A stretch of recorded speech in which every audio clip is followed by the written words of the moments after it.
If the teddy bear is looking at you, you're already too late. They say the first sign is the eyes, but not his. Yours. When you stop trusting what they see, when the corners of your vision feel too crowded, too aware, that's when it begins. Not with screams, not with footsteps, but with a whisper stitched into silence. I know what you think this is. Just another creepy roommate story.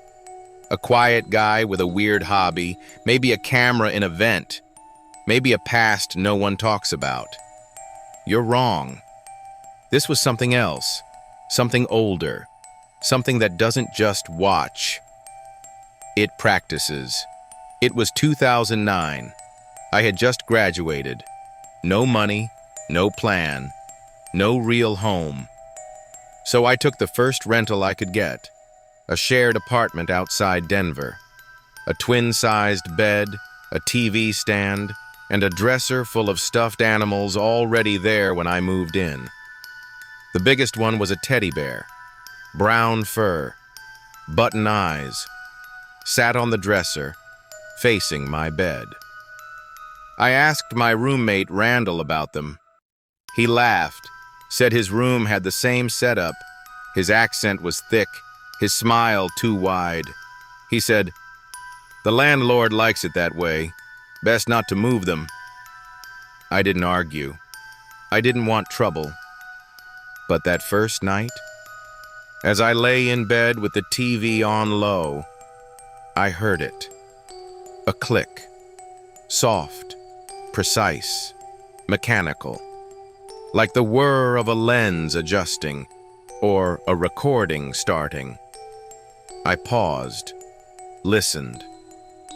Nothing.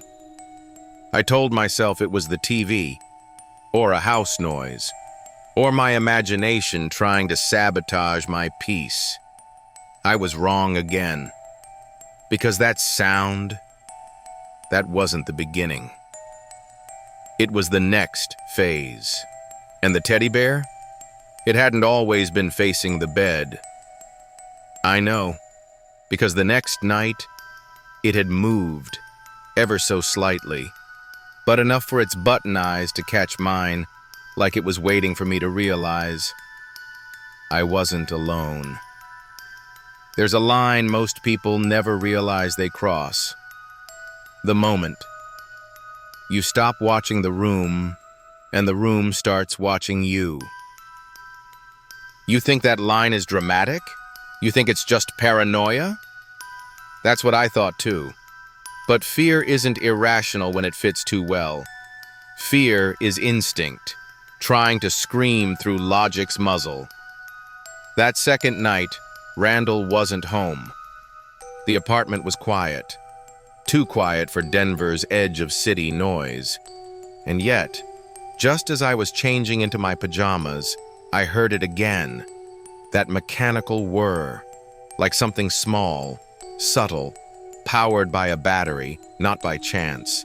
But this time, it was louder. The sound came from my dresser, more specifically, from the bear. I froze, not because I thought it was haunted, but because something real, something man-made, was humming inside it. I leaned closer. No movement, no blinking eyes. But I swear, its fur was trembling ever so slightly. I pulled the bear off the dresser and held it in my hands. It was heavier than it looked, not soft all the way through. And when I gave it the smallest squeeze, click. I dropped it instantly. The sound was undeniable. A real mechanism. Not a house creak. Not a mental trick. A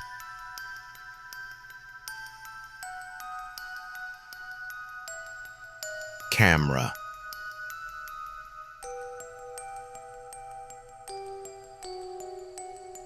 My breath went thin.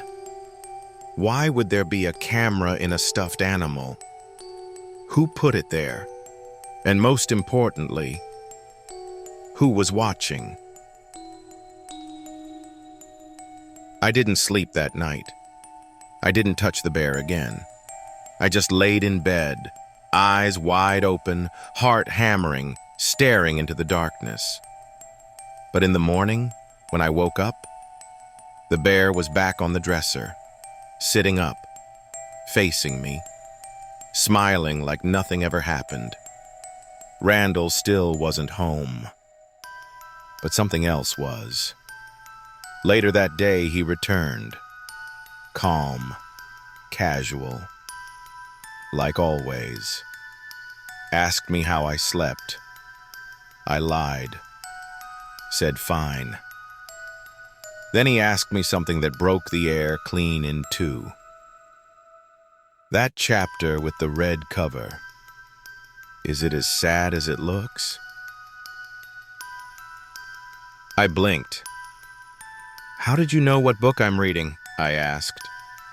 Randall just smiled and walked into his room without answering. There's a reason some things are stitched shut. Not to hide what's inside, but to keep it from getting out.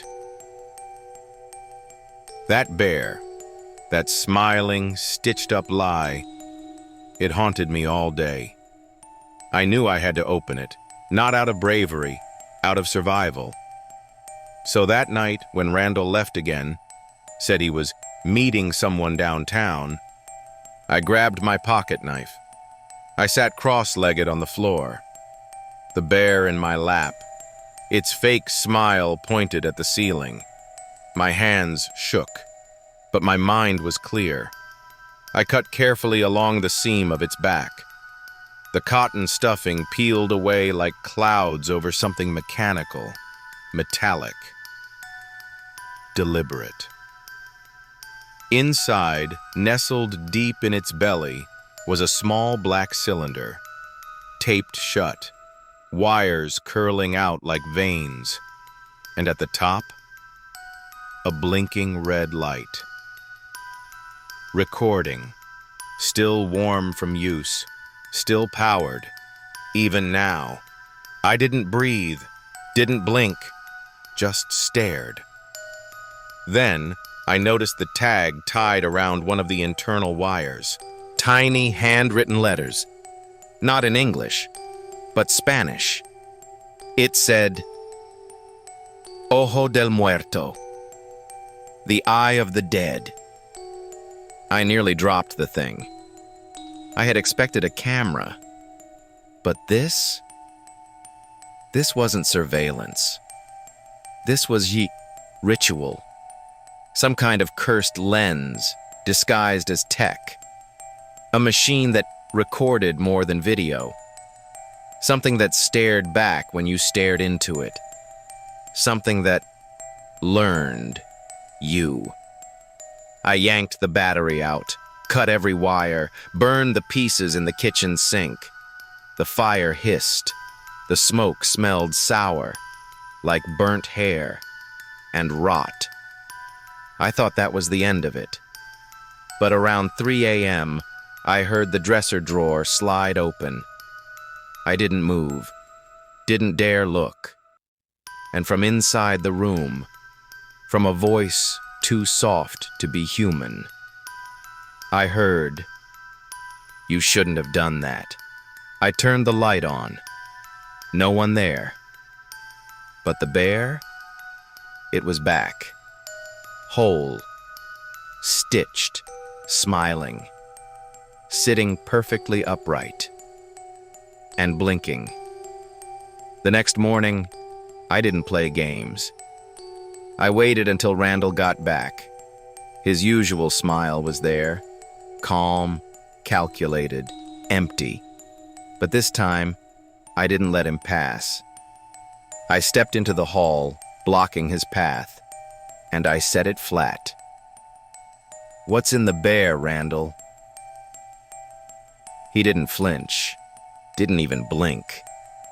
He just let out a low, tired sigh, like a father about to scold a child who's seen too much.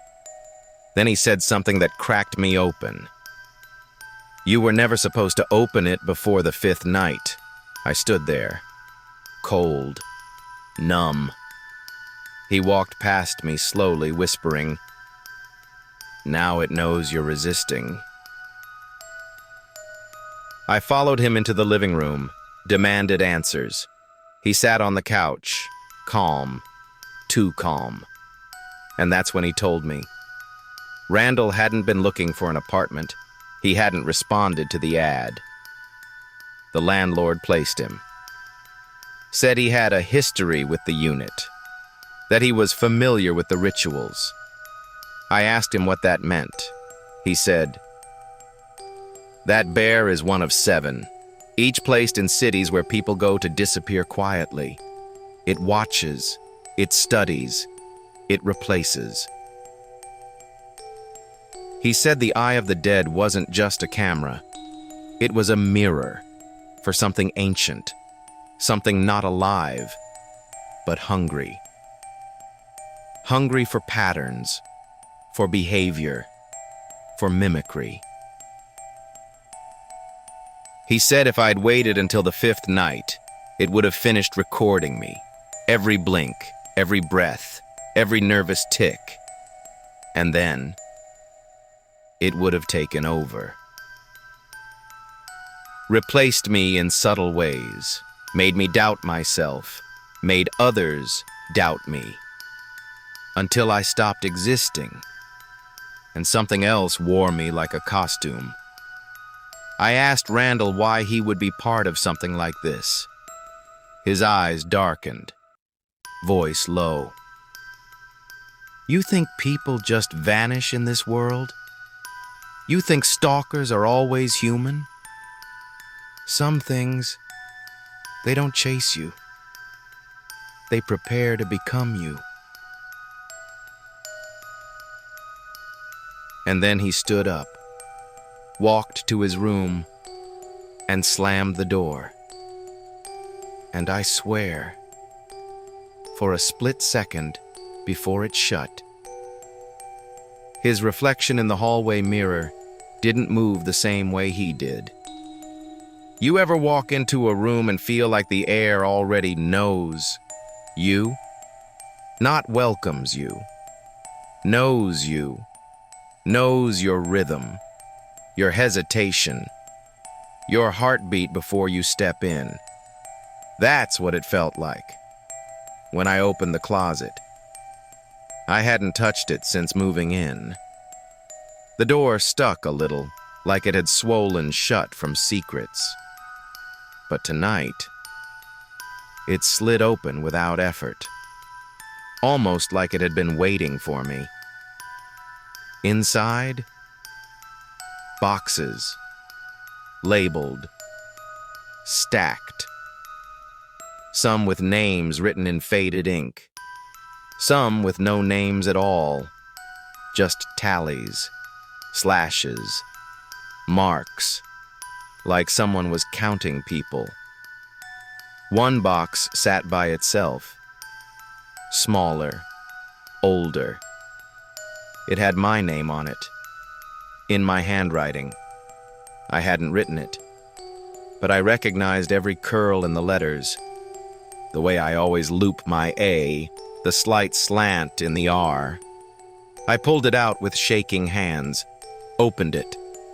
Inside were things I hadn't seen in years. My old student ID from freshman year. A photo of me at 16 in a hoodie I lost a decade ago. A worn ticket stub from a concert I never told anyone I attended. I stared, paralyzed. This box shouldn't exist. These weren't just memories. They were unrecorded moments. Things only I should know. Things I'd forgotten. Until now. But what hit hardest was at the bottom of the box. A mirror.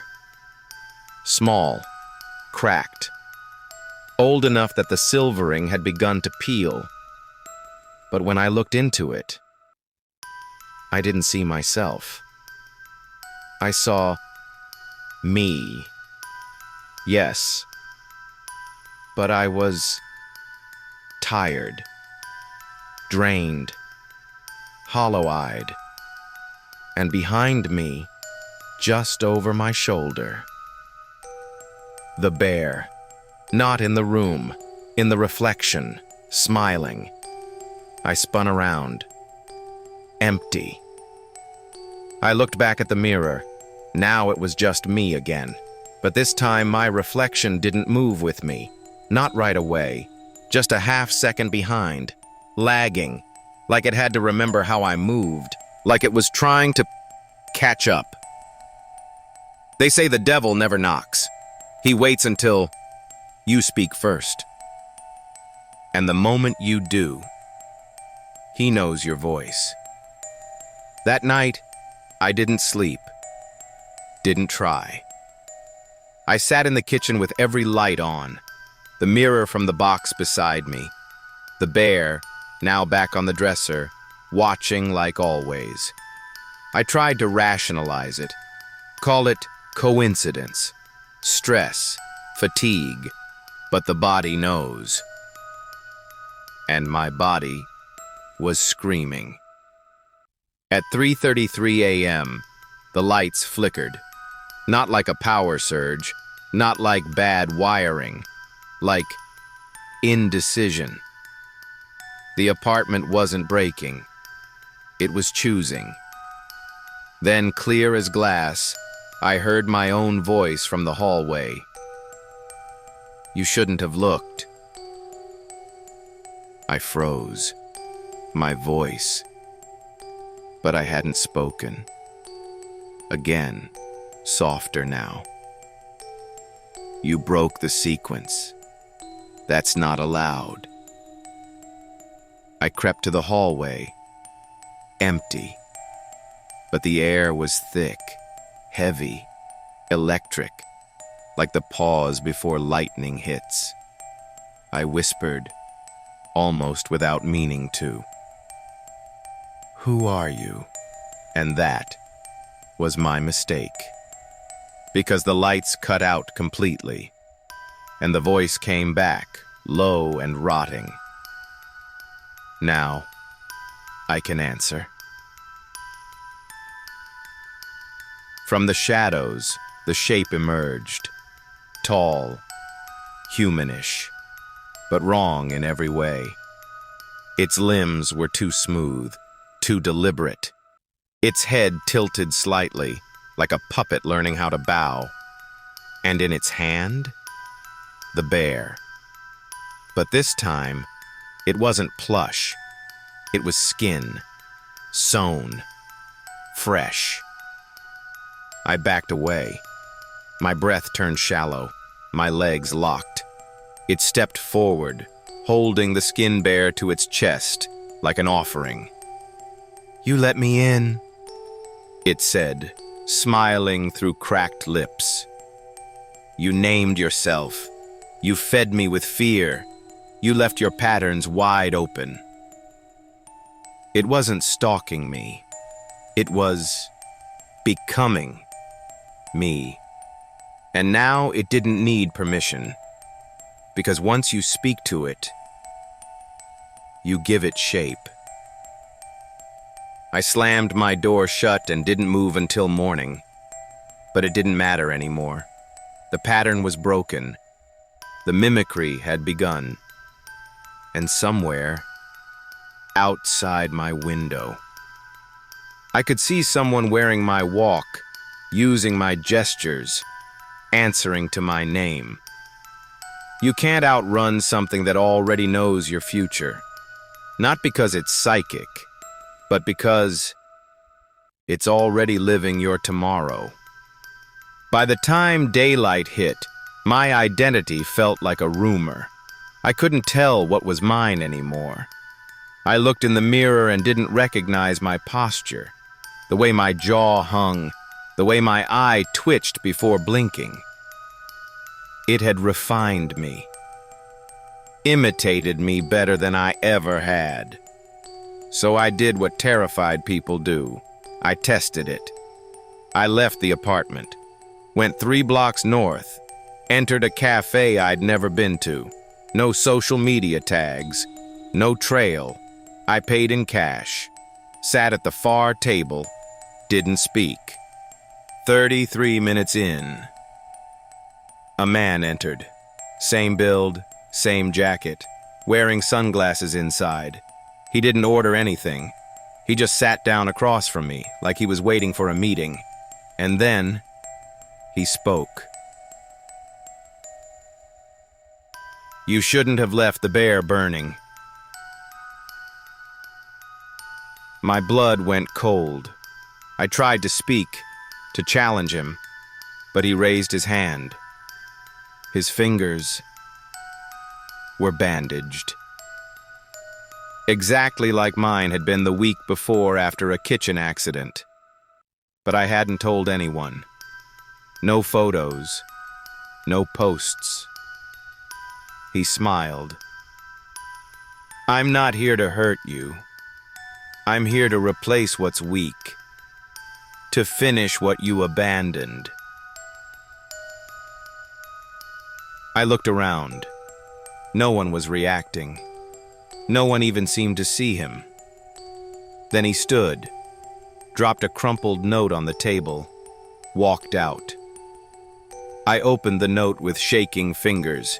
It said, "Tonight when you get home, you'll find the bear torn open again. Don't stitch it. Don't burn it. Put it under your pillow and sleep face down."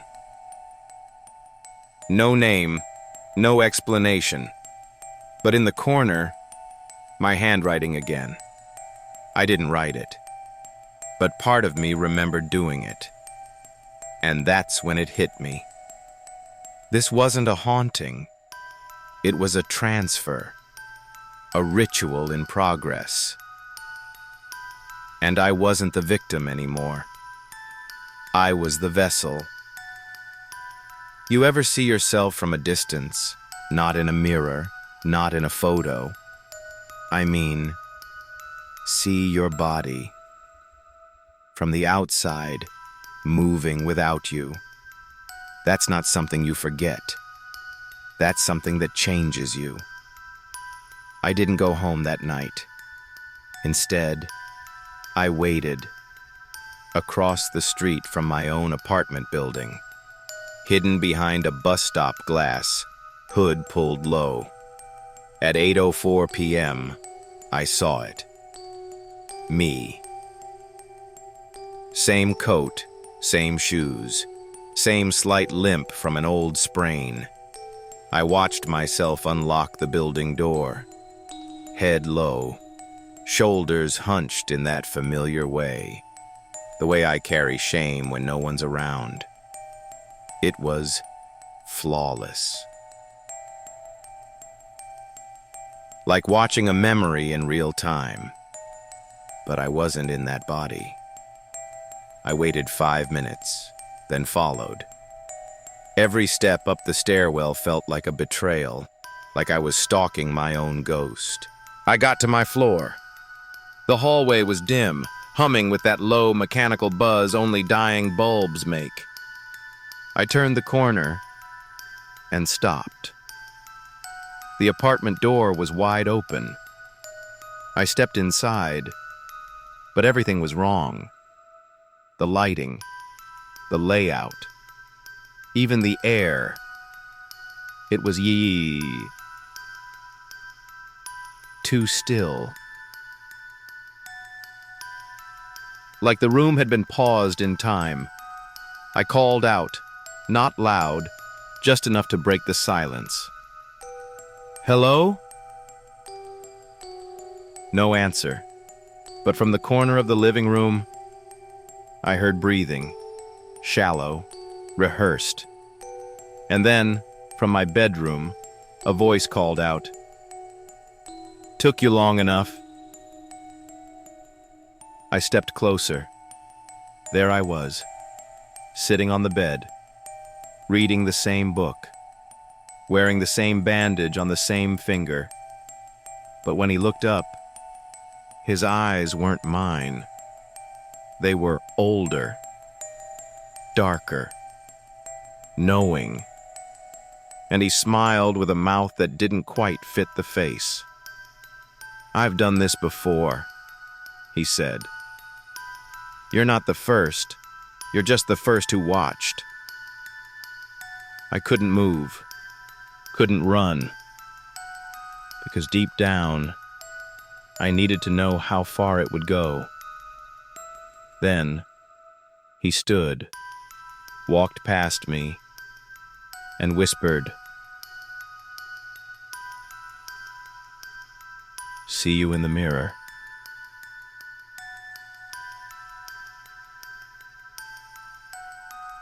I should have run sooner. I should have packed a bag the moment the bear blinked. Should have vanished without a trace. But I waited. And now, it didn't need my permission to follow. The next morning, I left the keys on the counter. Didn't pack, didn't explain, just walked. I headed to Union Station, bought the first bus ticket out of Denver. Didn't care where it went, east, west, hellward, as long as it wasn't there. I boarded the Greyhound, found a seat in the back, sat by the window and watched the skyline shrink behind me. But 20 minutes into the trip, I felt it. That familiar silence, the kind that isn't empty, just waiting. I glanced around the bus. Old woman in front, sleeping. Teenager with headphones 2 rows up. Truck driver-looking guy snoring across the aisle. And then, 4 rows ahead, a man in a coat. My coat. Not similar. Mine. Same faded coffee stain on the right cuff. Same missing button near the collar. I couldn't see his face. He never turned around. But slowly, methodically, he pulled something out of his bag. A stuffed bear. Identical. He placed it on his lap, turned its head toward me, and let it smile. I couldn't move. Couldn't breathe. The windows were too thick. The air too thin. Then the driver's voice crackled through the overhead. "Last stop, kid. You sure you meant to come here?" I blinked. We weren't even an hour out. Why was it stopping? I looked at the man in my coat. He was gone. The bear was gone. So was everyone else. The bus was empty. Only me. And the echo of the driver's question. "You sure you meant to come here?" He wasn't looking at the road. He was staring at me, through the rearview mirror. His eyes were pitch black. Reflective. Hungry. I stumbled off the bus, wandered into the parking lot of a gas station I didn't recognize. No signs, no name, no movement. And on the side of the building, scribbled in jagged handwriting, "You can't escape what learns you." What if the version of you that lived deepest in your nightmares wasn't a dream at all? What if he was still here, waiting for you to return? The gas station didn't have a sign, didn't have a door chime, didn't even have a cashier, just shelves full of things that didn't belong to this decade. Rotten cereal, cans with rusted lids, a cooler humming a note that made my teeth ache. And then I saw it, behind the freezer glass. Another bear. Wrapped in plastic, frozen inside like a corpse. Its tag? My full name, spelled correctly, middle initial and all. This wasn't random. This was a blueprint. I turned to leave. That instinct to run pounding in my bones. When I heard the voice. Mine. from behind me, but older, worn, dead inside.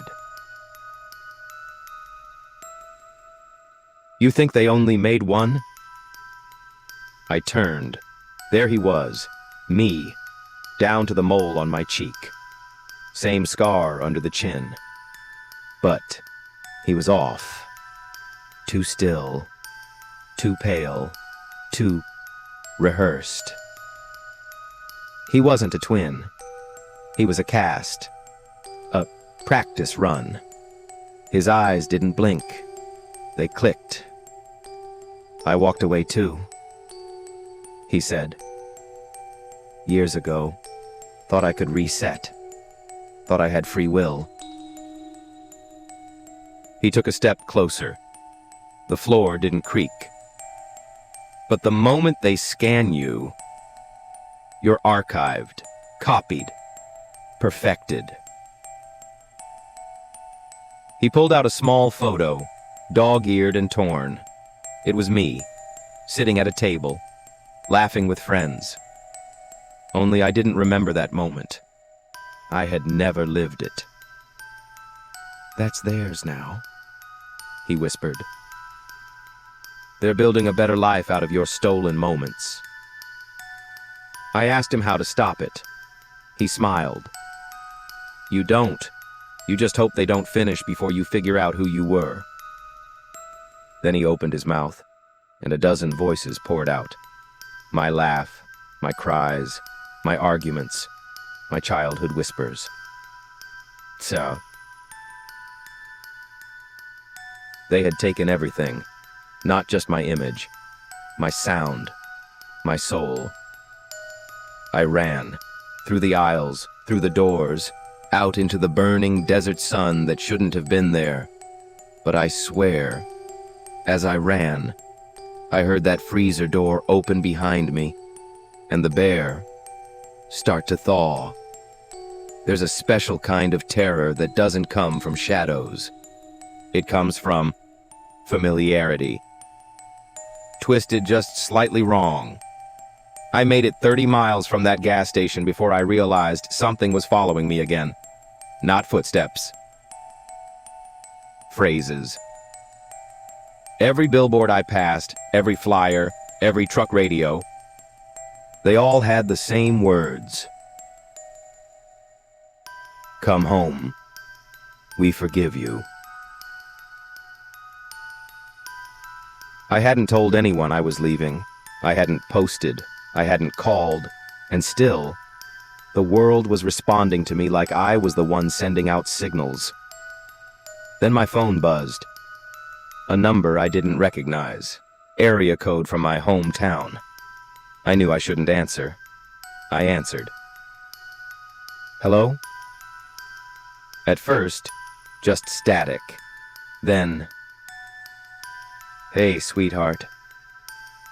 It was my mother's voice, but not exactly. Softer, like a memory of her voice from childhood. One I hadn't heard since I was maybe 7. We're worried. Come back. The bear's okay now. My stomach dropped. She didn't know about the bear. She'd never seen the apartment. She didn't even know I'd moved in with Randall. Who is this? I whispered. The voice paused, then began to stutter. You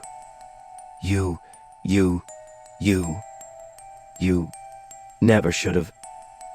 Then the pitch dropped. You broke the stitch. You let the cold in. You are unfinished. Then came my voice, speaking back at me, reciting everything I had said into mirrors, every angry voicemail I'd ever left, every cry I ever made in private, all at once, layered, tangled, unforgiving. I threw the phone from the moving car. Didn't matter. It rang again. From the car radio. From the rear-view mirror.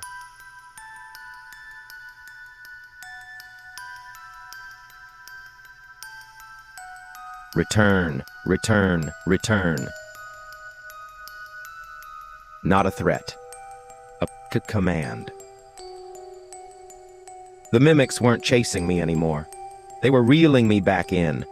Because I wasn't running from them. I was anchored to them.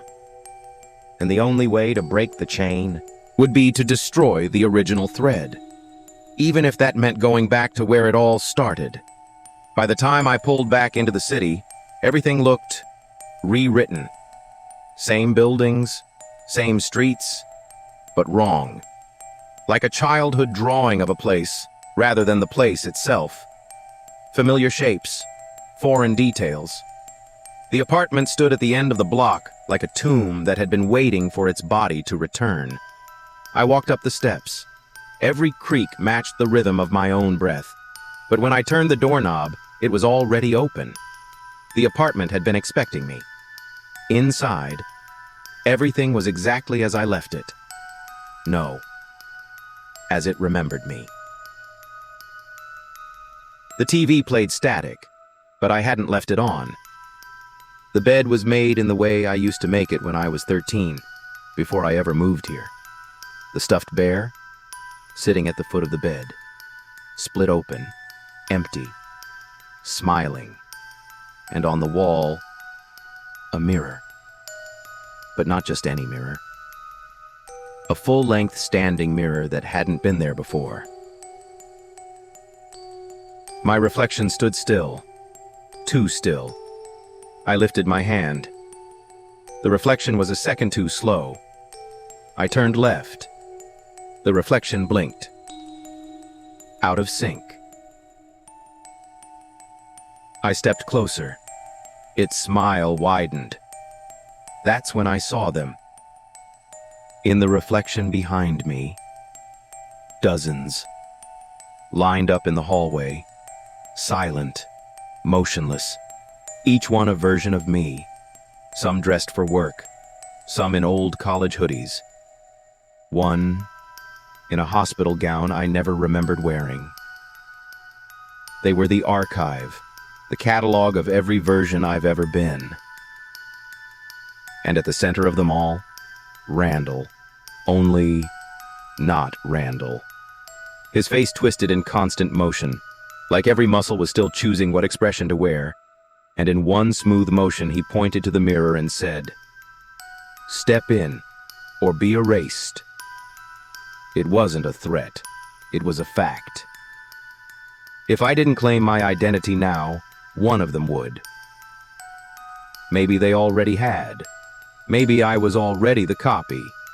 But deep down, I knew. Only the one who steps through the mirror gets to stay. They say you can't fight your reflection. That's a lie. Because when I stepped toward that mirror, I wasn't walking toward glass. I was walking toward a verdict. The hallway behind me faded, swallowed by shadow. The other versions of me stood still, breathless, waiting. Like actors frozen before the curtain rises. And in the mirror, he moved first. My copy. Same eyes, same hesitation. But his movements were perfect. Too perfect. Like a choreographed dance. No flaws, no stumbles, no humanity. He reached forward, and our hands met. Not against glass, but through it. There was no barrier anymore. The moment our fingers touched, I felt it. Every stolen moment. Every thought whispered in doubt. Every dream I gave up on. He had them all. He had lived them better than I had. And now, he wanted the body too. He whispered, "I've made better choices. I don't waste time. I don't freeze in fear. You're the draft.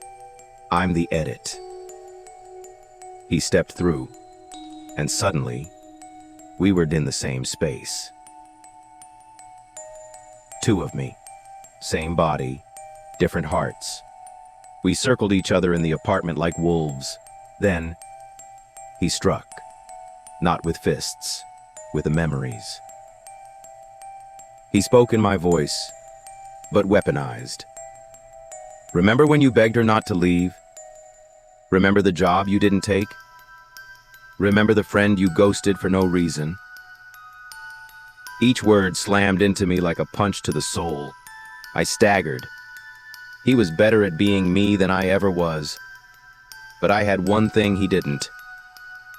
The flaws, the mess, the pain, the fear. He could only imitate what he understood. But I could feel what he couldn't fake. So I fought back, with shame, with regret, with the ugly truth. I shouted, "You don't know how it felt, you just recorded it." And he screamed. The voice cracked, the mimicry broke, and in that moment, I tackled him back through the mirror. Glass shattered, time bent, and I woke up, alone, in the apartment. The mirror? Gone. The bear? Burned to ash. And in the silence, I whispered, "I'm the version that survived." I thought it was over, thought defeating the mimic, reclaiming my identity, meant freedom. But victory in this kind of war doesn't mean escape. It means documentation. The apartment felt colder now, not haunted. Observed. I walked through each room. Everything was silent, still. But under the floorboards in the bedroom, something pulsed. I pried them open with trembling fingers and found a black reel-to-reel tape recorder. Dusty, ancient, still spinning, plugged into nothing. And on the reel, a label written in my handwriting. Archive, subject 172A, final recording. My fingers hovered over the play button. I knew I shouldn't. I pressed it anyway, and I heard myself. Not a mimic. Me. Talking, rambling, crying, laughing, screaming. Snippets of everything I'd ever said when I thought no one was listening. Private monologues, shower arguments, dream talk. Then a click, and a new voice began. Subject 172A has reached full reabsorption. Mimic dissolved. Primary template preserved. Cycle complete. Begin replication queue. I dropped the recorder, because I understood now. This wasn't about one mimic, or even dozens.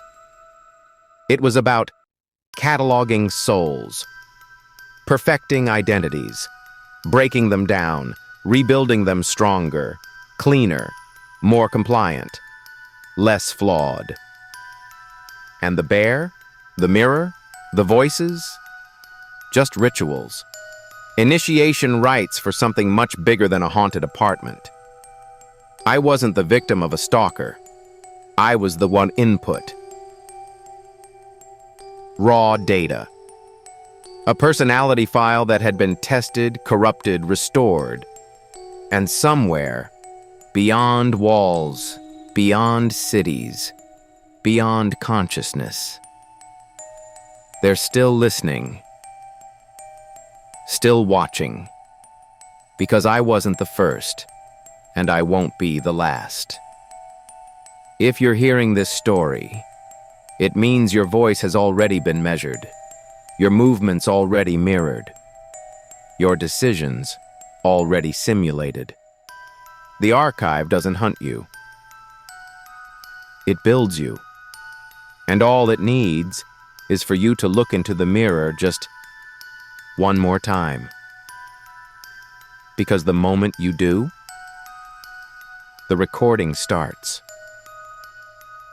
And next time someone says, "You look familiar," pray they never finish that sentence.